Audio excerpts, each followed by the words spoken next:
I just am really grateful for a movie like this that really shows, one, a form of neurodivergence that a lot of people do not know, understand, or some have not even heard of, but shows it in a way that is authentic, that is approachable, that is funny and silly and goofy at times, but really just, if I'm gonna look at it, joy-filled and honest. Hey, it's Joy, and this is the Joy of Neurodiversity podcast. Here we break down stereotypes, celebrate the brilliance of different minds, and get real about what it actually means to be neurodivergent. Because at the heart of it all, neurodiversity isn't just a concept, it's people. It's lived experiences, challenges, strengths, and the stories that connect us. Whether you're here to learn, feel seen, or reimagine what's possible, you're in the right place. By pressing play, you're choosing to embrace a new way of thinking, one that honors every brain for what it brings. So settle in, get comfortable, and let's dive into today's episode.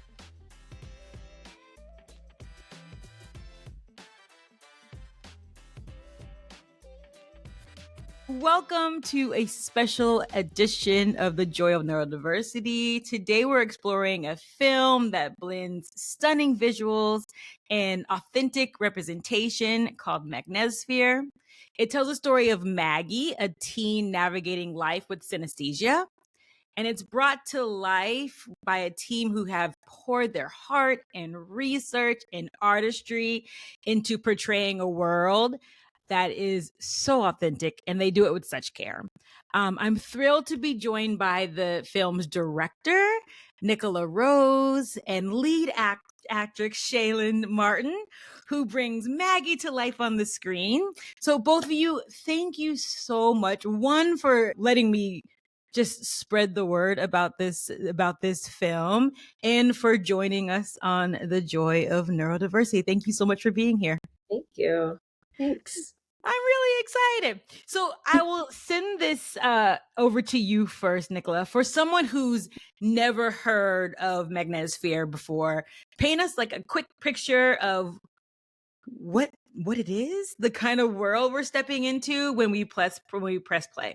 Yeah, sure. So Magnetosphere is a feature film about a teenage girl who is neurodivergent and who is just discovering, as we meet her, that she has a particular neurodivergence called synesthesia, which you mentioned, which is a blending or joining, like conjoining of the senses.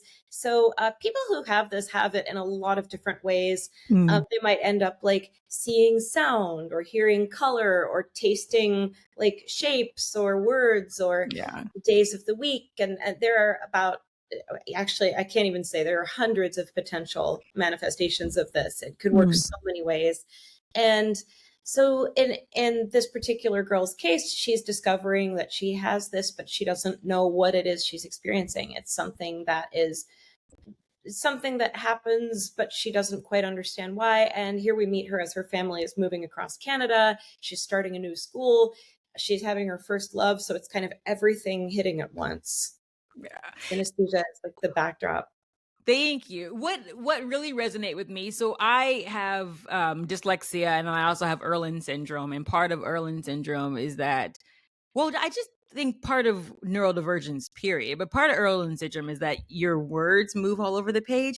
And what really struck out for me in the film was like, she didn't realize that everyone else didn't have this or didn't see it, and it's the same thing that happened for me. Like, I never realized that, so it was really just amazing to see that portrayed. So Shayelin, I'm familiar with Erland syndrome, actually. oh girl, it's I'm so it represents different in everybody, and honestly, as I've gotten older, it doesn't impact me as much. It definitely is linked to like a lot of light sensitivity, excuse me, which I still have. But literally my words will jump up and down on the page or fall off the page like a waterfall or run together like rivers. So it's a visual neurodivergence more than visual, but it's in the brain. So there's a receptor in your brain. But it's a listen. It's interesting. It's interesting. I've noticed a lot of people who have it as you get older, like you're able to manage it. But if I'm really tired, then I can like my words just do all kinds of stuff. But yeah, but I think that's what's so crazy about neurodivergence. There's so many different types. Yeah. So Shayelin, I'll send it over to you. Can you just kind of take us back to the moment when you heard about Magnetosphere and what was it that made you think like this is really a story that you wanted to help tell? When I first read the script for Magnetosphere, I was like, how old was I? I was maybe like 15, maybe. Okay. So I'm like, oh my gosh, I relate to so many things that Maggie is feeling. And I think it's so important to talk about neurodivergence because sometimes people don't really get it. Yeah. And they don't understand that some people have take a longer time to understand things, or people learn differently. My mom's teaches kids with dyslexia and ADHD and LDs, and so when growing up, she's taught me that everybody learns differently, and it's not a bad thing. It's just it's just life. It's nature. Yeah, absolutely. But I think that it's one thing for like parents or teachers or loved ones to tell you that it's okay when your brain works a bit differently, but when you're the one that's dealing with it, it's another thing altogether. It's like, am I the only one, or like does everybody else have this, or like it's just really, it's confusing sometimes. It's really confusing. Absolutely. But I think you did a beautiful job of portraying Maggie. We'll talk more about it, but I really did enjoy the film. So before we get into, because I'm going to play the trailer in just a moment, but I think one of the most important things that we need to say is where can people, or like part of the Joy community, the Joy Neurodiversity community, or anyone who wants to see this movie, where can they watch this film?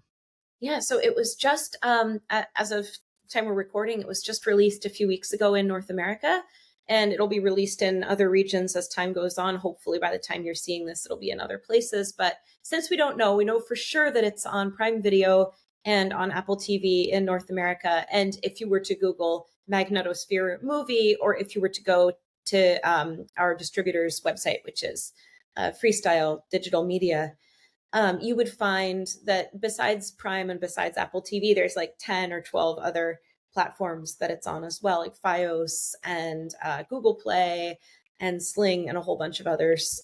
I think people can stream it on an Xbox channel. I think there are a lot of like really. Yeah, I didn't even know that was even possible. What I am going to do is I've asked just the production company to provide us with an affiliate link, so I will put it into the show notes. So hopefully everyone can just come here and there is a link that people can click on. Perfect. To a link with, I can even just send that to you if you want it. It takes you to like all the different places that you can see them. Okay, great. I will put all that information into the show notes. But for all of our listeners, and if you are not watching us on YouTube, head on over to our YouTube channel so that you can see the trailer, but we'll play that now. I'd like you all to meet a new student. Maggie, can you come up here, please?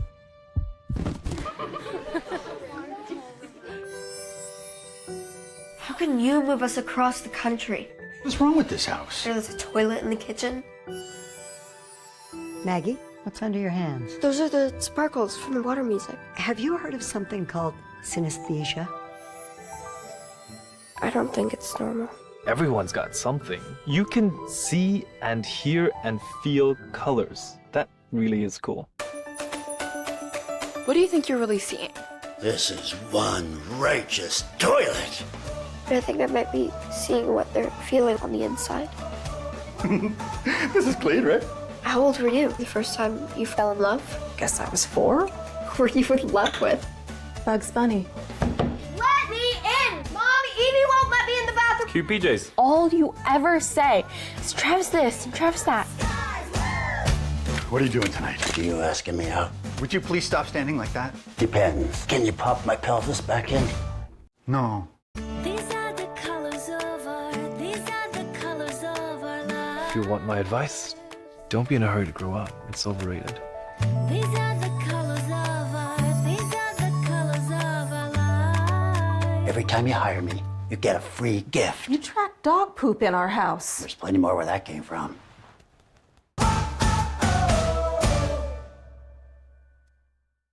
I hope you enjoyed the trailer to the movie. It really does give such a vivid glimpse into Maggie's world. I just feel like it was whimsical. I don't know, like the sound and being able to see everything, it just really resonated with me. And the one thing that I want to do in having this podcast is just to share lived experiences. And it is very rare that you're able to see what is happening in people's brains and in their worlds. And so it's why I love the movie so much. But can we just start talking about the creative process that you went through when making this? So what made you, Nicola, want to tell this story through the lens of someone with synesthesia?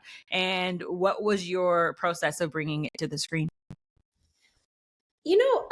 I first heard of synesthesia probably 20 or more years ago. And I wasn't thinking about making movies then, but when I was making movies, within the last 10 years, and I got back at some point to thinking about synesthesia, I was sort of astounded that it hadn't been represented more in, movies and TV, just because it seems like such a sort of natural thing to put on screen, because there is it's not visual for everybody, and it's not necessarily auditory for everybody, but it's got such a heavy potential audio or visual component, which is film and TV right there. So it's like, why hasn't there been more representation of this on film? And there has been some. I mean, like Magnetosphere is not the first by any means, but there aren't very many.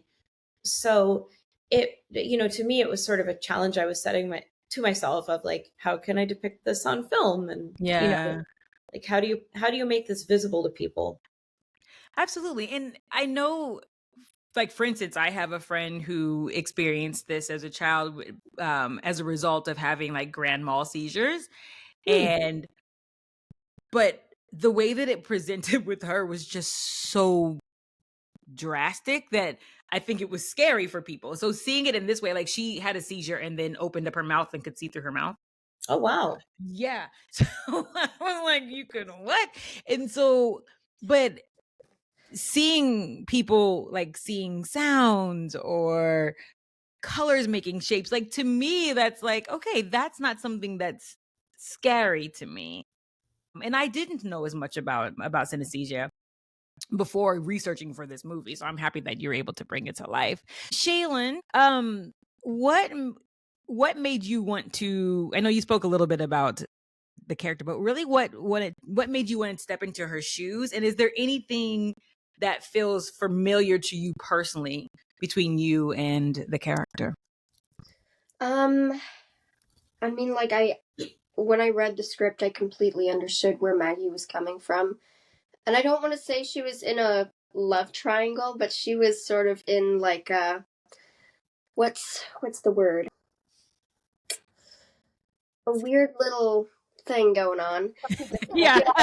Without giving too much away, yeah.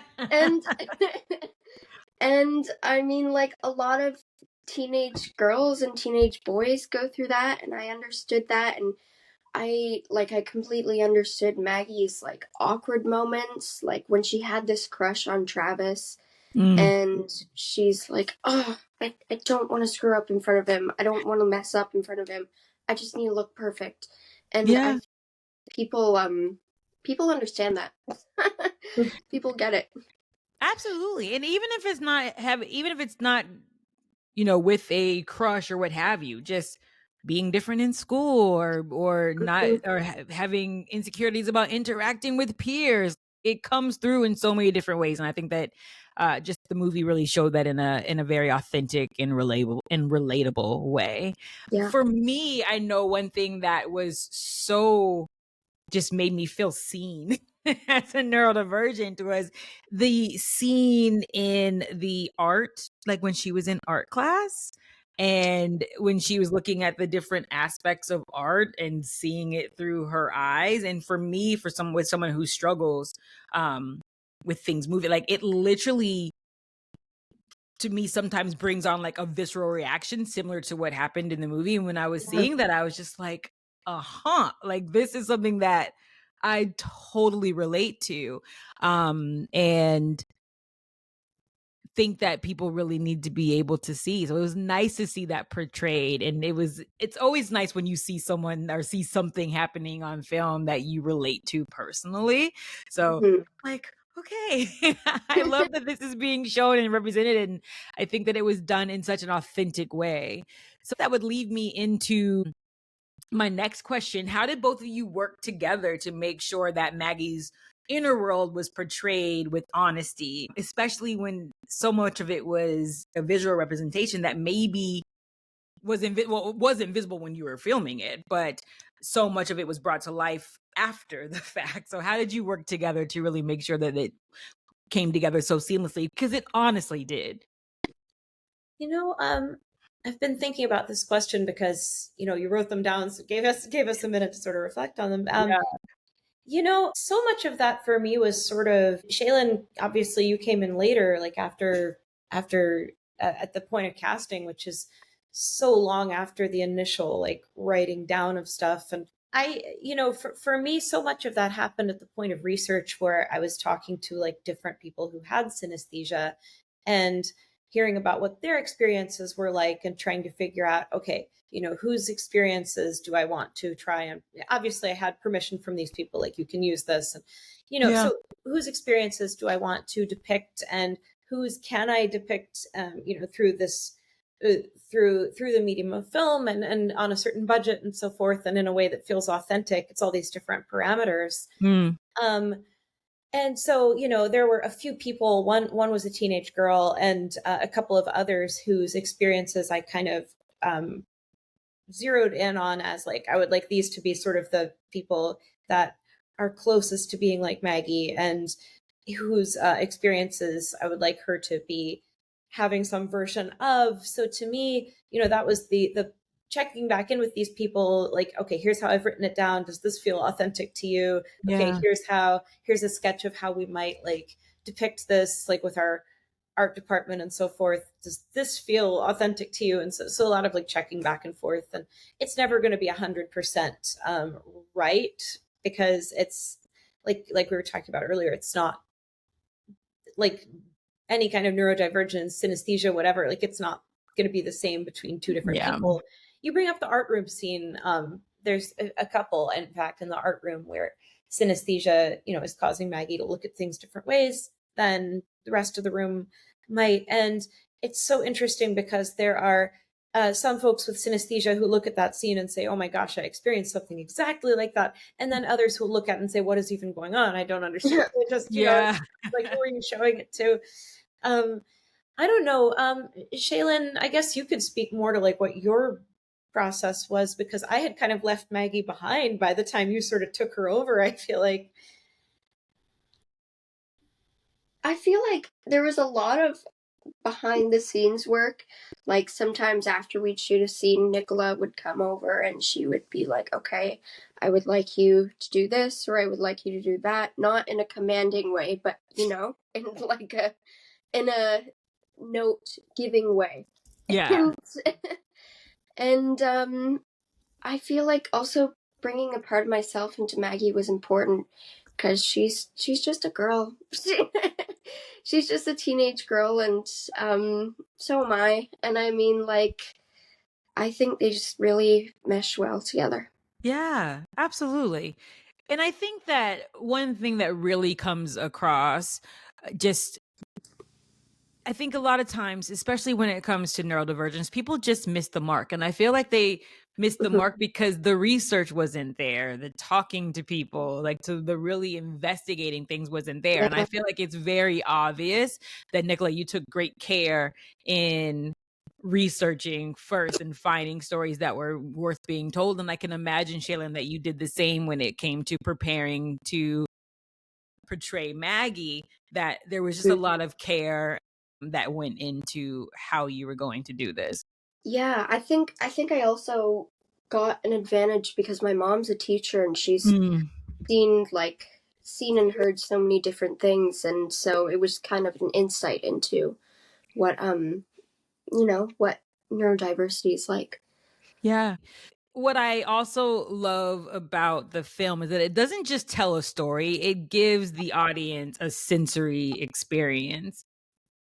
What it's like to visually see things and to hear things. And it really puts the audience or whoever's watching it just into your perspective, which is so unique. For an actor, was that difficult for you to deal with, Shayelin, or did it just seem to flow naturally? I knew people would do a good job with the visual effects. Yeah. I knew they would. And so I wasn't worried too much about that. I really did my best to try and imagine, like, there's scenes where Maggie is writing in the air, or she's drawing comets, or she's writing everything sucks, and I'm like trying to envision that myself. Even if it didn't feel real in my brain, I can just pretend it did. Okay, so I think you took my not so well worded question and made complete sense of it, because that's exactly what I'm thinking, right? So there's times when you're just like, thank you for that.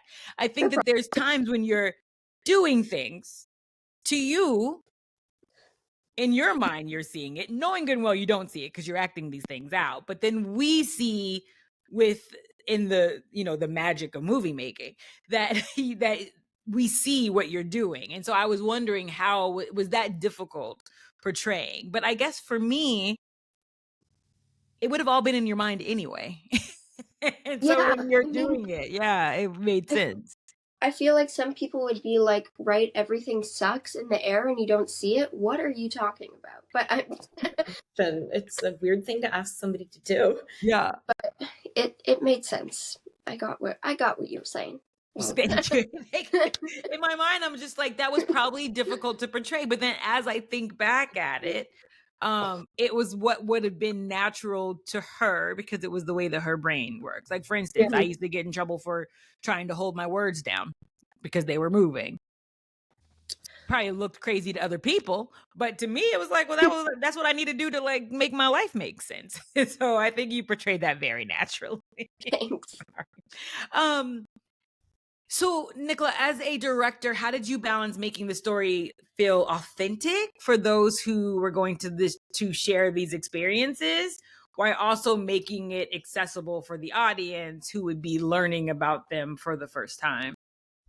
Well, I had a sort of privileged point of view there because in a lot of ways, I was learning about synesthesia for the first time when I was doing the research, like talking to these people who experienced different kinds of synesthesia. So fortunately, it wasn't too difficult for me to imagine not knowing anything about this and like having to construct a story as if I was talking to somebody who'd never heard of this before. Yeah. I wasn't, and I'm not, an expert on the subject. So it wasn't too difficult to sort of say, okay, here I'm going to depict this in such a way that if you've never heard of it before, you'll come away feeling as though you at least have like sort of a general sense of what it is. The more I talked to people, the more I realized the auditory and the visual aspects of synesthesia were going to kind of be where I needed to stay in terms of portraying it on screen, because, there's stuff like tasting words and so forth. You're not going to be able, like, there's probably a way to do it. I'm not saying there's not, but it's probably not going to be too portrayable. So you want to stick with things that are sort of like, here's the basics of this condition. Here's what it's like, but you don't want to get too much into the nitty gritties, or it's just going to stop making sense. Yeah, that's what was so great about it, though, because it was accessible. And anytime you're dealing with any type of neurodiversity, you have to walk that that fine line, because it's either people get it or they don't. And when I feel like you go into an area that seems like a little bit scary to people, you lose you lose them in that moment. I mean, it might be good for some, but for other, I think it makes sense to come from a place where it's relatable, as opposed to some of the other that might be. You hear of people who, I was reading something about synesthesia, about this woman who gave like feelings to like personified days of the week, like Monday was bossy or Wednesday was this. And I was just like, I don't understand that at all. Not at all. As we just kind of we're moving towards closing things up, I feel like this has gone really, really fast. But what's one thing, and I'll give this over to both of you, what is one thing that you really hope the audience takes away from the movie? For me, I hope that whether the audience is neurodivergent or not, that they take away that everybody is experiencing the world differently, and that no two people are seeing or feeling the same moment the same way at all. And I hope that they come away from it inclined to be slightly more empathetic if they weren't already. Yeah. I think that's the main thing. I mean, it's not like that I set out with that lofty sounding goal, but I would hope that it can push people toward that. Absolutely. Yeah. People need to be more empathetic, period. And when I look at just the age that Maggie is in the movie, like that's just an age where kids are not always empathetic, and there's so many things that are going on within your life. And I know that you said that that's why you could relate to so many, because you're living that, or was living that at the moment. So yeah, no, totally get that. Maggie, I'm calling you Maggie. You portray the character so well. I've merged the two. What do you think, Shayelin? What do you want people to take away from this experience?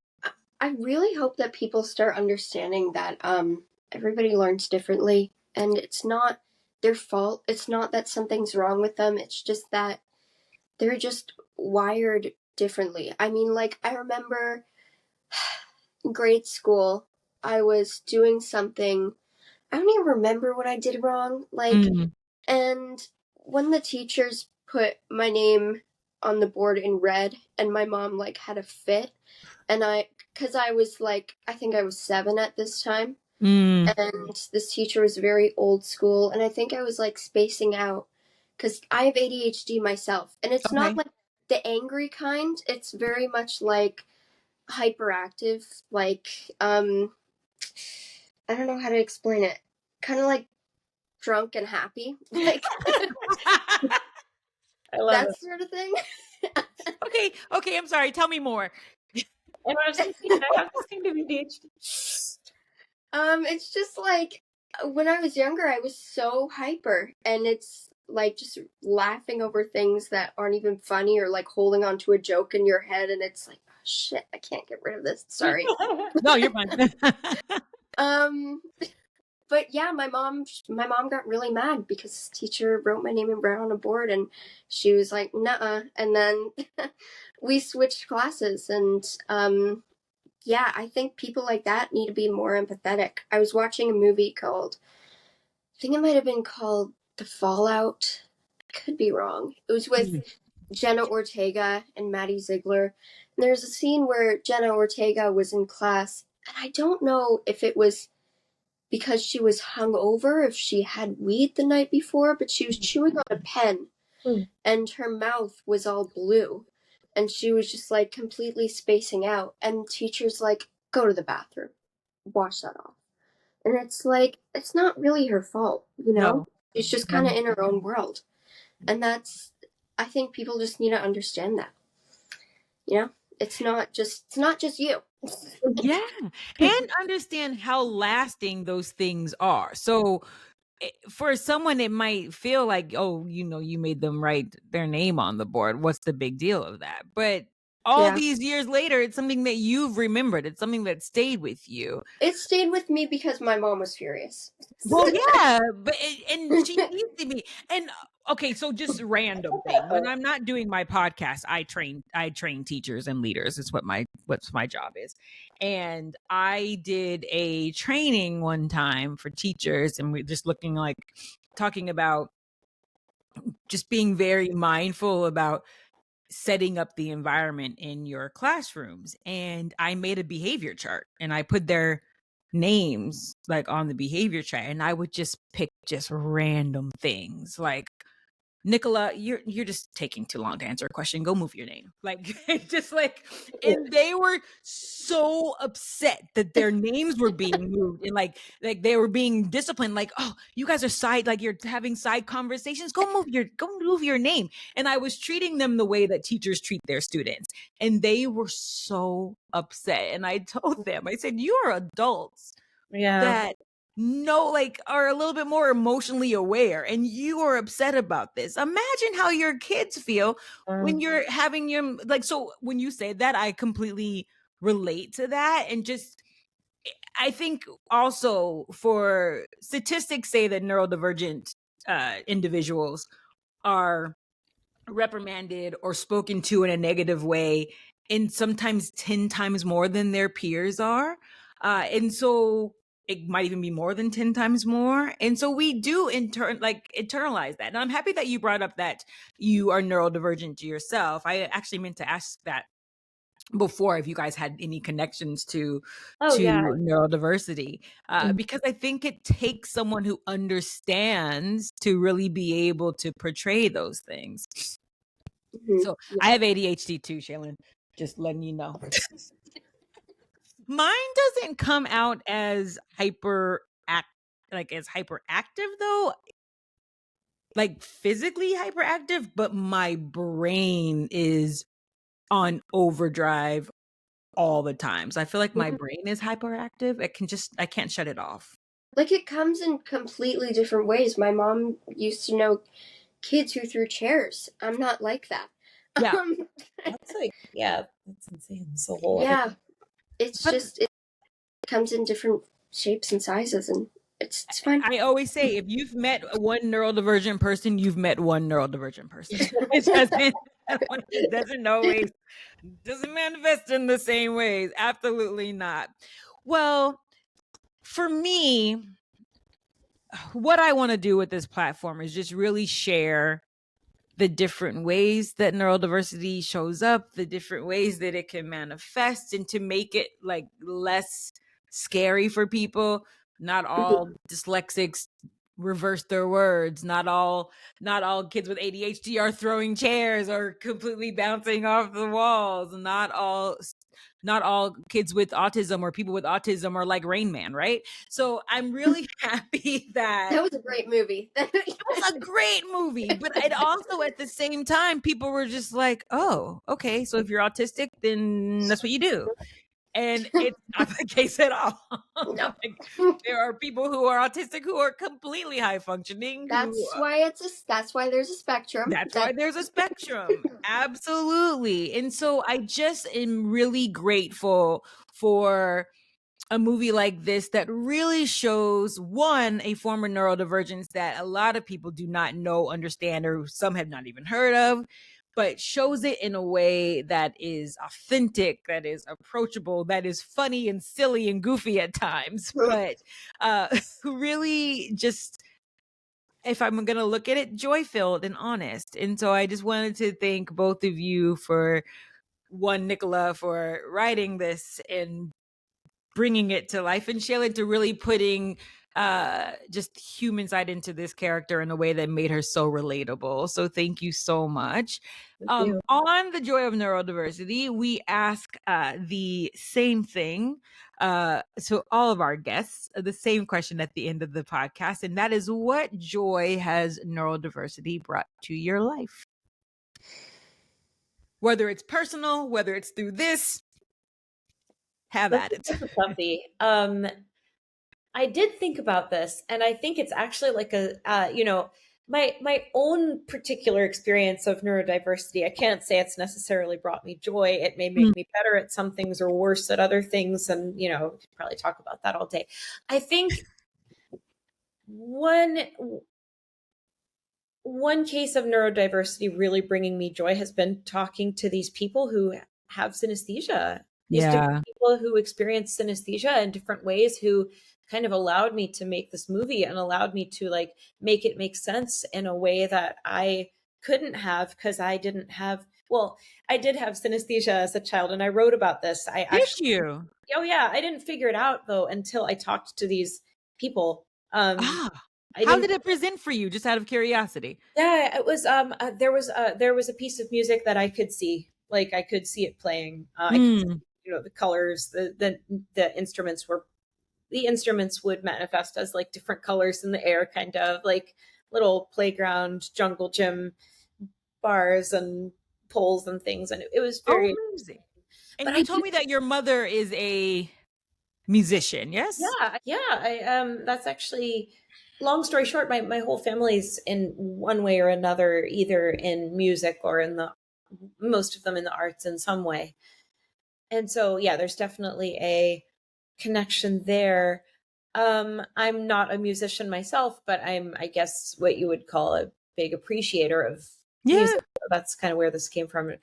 But yeah, it's been secondhand for me. It's been being able to kind of listen to these people's experiences and be like, oh, okay, so this is what it's like. And, I hate like deriving vicarious like pleasure from like something that may be really difficult for somebody else, but it sort of allowed me a window into what this is like. And it allowed me hopefully to portray it on screen in a way that feels like more layered and nuanced than just like, oh, she's looking at rainbows, which, I was afraid of running into that for sure. No, and it did not come across like that at all. So you have succeeded in that completely. I hope so. Thank you. And what about you, Shayelin? My neurodiversity or other people's neurodiversity? You can just any neurodiversity. How has it brought joy into your life? It can go any way you want it to go. I think it's made me more creative. It's not that I hate having ADHD, but it's sometimes like, God, why can't I focus? Why am I laughing so hard that I'm almost gonna piss my pants? Yeah. like sometimes it's like that, and like that's joyful, but then I don't know how to explain it, guys. No, but I think that's real though, because I think it's honest in saying like sometimes it doesn't. There's times when it does, but sometimes it doesn't.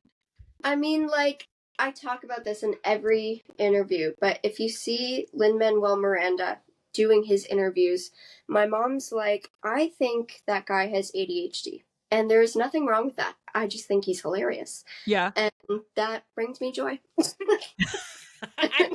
now I need to go back and like YouTube, like find all of his interviews and see. No, but it's actually really good. He actually has his digital footprint is insane. Digital footprint is wild, and it is so funny to look at like old videos and interviews from him, because it's like, I really think you have ADHD, and there's nothing wrong with that. It just makes you the more specialer. Absolutely. And I mean, I sometimes say when there's someone who is like approaching something in a completely innovative way or in a way that no one else has ever done, to me, I'm sorry, I guarantee you like that person is probably neurodivergent. Mm-hmm. Yeah. And to take what he did, like to take what he's done and what he's produced and what he's made, I'm sorry, some part of you, your brain works a little bit different. You have to be neurodivergent to do that. I think you, and there's nothing wrong with that. No. We're grateful for the art you've given us. Like, absolutely. It's like if you look at history and you end up making this musical, and then yes, you do have to be neurodivergent to do that, because like who makes that exciting? Like, yeah, but that's who makes that? I drug one of my friends to American history. Go ahead. Absolutely. I drugged. So they had Hamilton came to Abu Dhabi, and I drugged one of my friends with me to watch Hamilton, and they're from Nigeria. They're like, I don't know about this. Like, I don't want to go hear about this because so I sent like some information about what it was that we were gonna be seeing, and like he had heard some of the songs, but he didn't quite know what it was about. And they called me. He was like, I paid for these tickets. I don't want to see this. And by the end, I feel like he was more into it than I was. And I was like, because that's the gift. Like, it is information presented in a way that you normally wouldn't have seen it. So yes, I totally agree with you on that one. Okay, so I'm sure that after listening to the podcast that people are going to want to see other work that you guys have done, follow you online, follow your work, continue engaging with you and creating. So where can our listeners find both of you? Well, the main thing is for them to find the movie. And I think I already said, the movie itself is, it can't hurt to repeat it, on Prime Video and on Apple TV, as well as a bunch of others that if you were to Google it or look at Freestyle Digital Media's website, you would see. It's also on Instagram, and I always forget if Facebook works the same. I think it's ultimately the same thing. It's at Magnetosphere Movie, and I think if you type the same thing into Facebook, you can follow its page. I know that that's definitely on Instagram. I'll put all of the yes. I was going to say that again. Like, just give a recap as to where you can find the movie as well. So thank you for that. But if anyone wants to reach out to you, Nicola, personally, where can they find you? So the best way to do that would be through my website, which is nicolaRoseDirects.com. Okay. And we'll drop it into the show notes. And for you, Shayelin, if people want to find you, where can they find you? I'm more active on Instagram than anything. Okay. My account is Shayelin Erica _May. Okay, and I will drop everything down there for people to find you. And remember, if you want to find the movie, we'll put all that information in the show notes as well. And I truly, truly hope that all of my listeners, anyone who comes across this podcast, will go and watch Magnetosphere. It's more than just a film. It's an experience. It's layered and heartfelt and visually stunning. And it invites us into a world that has rarely been explored on screen. And it's really captured with such authenticity, artistry, a little bit of quirkiness, to say the least. But what I loved about it is that it just stayed with me after I watched it. And that doesn't always happen with movies. And so, Nicola and Shayelin, thank you so much, not only for sharing your work, but allowing for me to share it on the podcast and just to be part of the journey and helping share the story with the world. And it's just really an honor for me to be able to help shine a light on this project because it does mean so much. My mission is to normalize talking about neurodiversity. And so to do it in a way that's really authentic was just such a joy. I was so excited when I was approached about doing this. So thank you so much. Thank you. No problem. Thank you. No, it's really a joy. Thank you. So everyone, please go watch Magnetosphere, share it with someone who needs to see it. Keep the conversation alive. As Nicola said, right now it's in the US, but it is going to be it's in Canada and Mexico. It's all over North America at the moment. North America. So see, that's just my Americanness, I think. That is all right. We think North America, we're like, oh, just America. So North America, it's across North America. We're pushing to bring it to Dubai soon with the screening. And also it's going to start going worldwide. So please, please, please, when you see it, take a watch, share it with friends, and just thank you so much for joining us today on the podcast. And ladies, thank you for showing up, for sharing your stories, and thank you for becoming, I hope, a part of the Joy of Neurodiversity community. So I appreciate your time today. Of course. Thank you. Thank you. Thank you so much. Everyone have a great day. And if you enjoyed this podcast, please share with your friends. It's the best way that we can continue to get, like, share, subscribe. It's the best way for us to get these stories out there to the masses. Everyone have an amazing day, and we will see you on the next episode. And that's a wrap for this episode of The Joy of Neurodiversity. I hope today's conversation left you feeling inspired, empowered, and seen. Remember, neurodiversity isn't something to fix, it's something to celebrate. If you loved this episode, don't forget to follow, subscribe, and leave a review. It truly helps more people find this space of understanding and joy. You can find us on Spotify, Apple Podcasts, YouTube, or wherever you get your podcast. And let's keep the conversation going. Connect with me on Instagram at The Joy of Neurodiversity and LinkedIn at Joy Buckner, and share your thoughts using the hashtag The Joy of Neurodiversity. New episodes drop every other Thursday, so be sure to hit that notification bell so you don't miss the next dose of neurospicy brilliance, deep dives, and empowering conversations. Until next time, embrace who you are, celebrate how you think, and keep rewriting the narrative, because the world needs your brilliance. Think big, be bold, and never dim your neurodivergent spark, because we were never meant to fit in.